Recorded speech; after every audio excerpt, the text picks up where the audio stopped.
Welcome back to Flying Squirrels Insider. We're back here at the Diamond as we're about to go inside what actually happens in the bullpen for the Flying Squirrels relief pitchers during the game. And to do that, we're joined by Flying Squirrels bullpen captain Darryl Madej. And first of all, Darryl, thanks for being here with us. Really appreciate it. Oh, anytime, John. It's my pleasure. A lot of people think they know what goes on in the bullpen, but what are you guys actually doing during the course of the game? It's pretty laid back. We're focusing on every pitch, every inning, being ready to go in there at any moment's notice, really.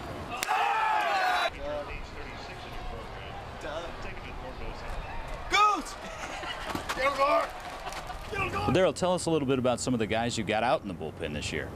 We have a really unique group of guys down in the pen this year. You know, guys like Vessella who really watch the game, and he's always writing something down in his little black book. You know, I think it's whether he's keeping score or whatever the hitter's doing. I'm not really sure what he's doing. Edwin, on the other hand, he's kind of the opposite of Vessella. He's got a lot of energy. Get hot. Kind of infectious to the rest of the guys. He likes to keep it loose, light, which really helps throughout the course of the ball game, because sometimes you get pretty tense down there in a tight match. He's a returner here, so it's a really important factor to have down there. Ari Ronick is real quiet. Probably one of the quieter ones in the bullpen.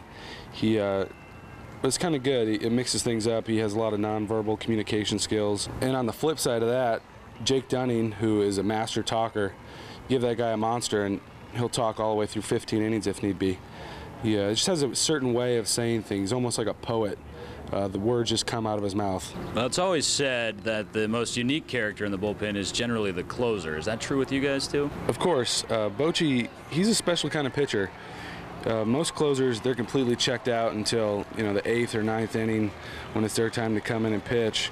But Brett's the exception. He just makes it look so easy. And then you got Austin Fleet, who is a little bit of a lone wolf. He's a great guy, but he just keeps to himself, and he isn't really involved as the rest of the relievers. He just sits over by himself, intently watching the game until his job is to go out and pitch. And once he gets called, he starts moving around, getting ready. But we think he watches the game, but we're not really sure. At least that's what he says he does. Definitely a different group of characters, but Darryl, I'm fairly sure that you guys are a tight-knit group, and once you're in the gang, you're really in for life. You really are. It's that close of a bond, unless you make the mistake like Chris Glore did and became part of the starting rotation. Come on, guys, let me out of this place. I swear I didn't want to start. They made me. All right, Parker, we're breaking out of here. Come on, Parker, come on, come on. All right, it's every man for himself. See ya. So there you have it, an in-depth look at what actually happens in the bullpen during the Flying Squirrels games here at the Diamond, and we have Darryl Madej to thank for that. Darryl, thanks so much for being with us. We appreciate it. Yeah, no problem. Anything you would like to add to this story? Well, I think there's a big misconception when it comes to the bullpen. Everybody thinks we party hard, we're a bunch of misfits, but we really train hard. We really focus in every pitch of every moment of every game, like it's our last game ever. So I think people need to understand that we take our job serious, and we come out here every day to try and do our best. Well, I'm glad we've cleared up that misconception. That's what we do here on Flying Squirrels Insider.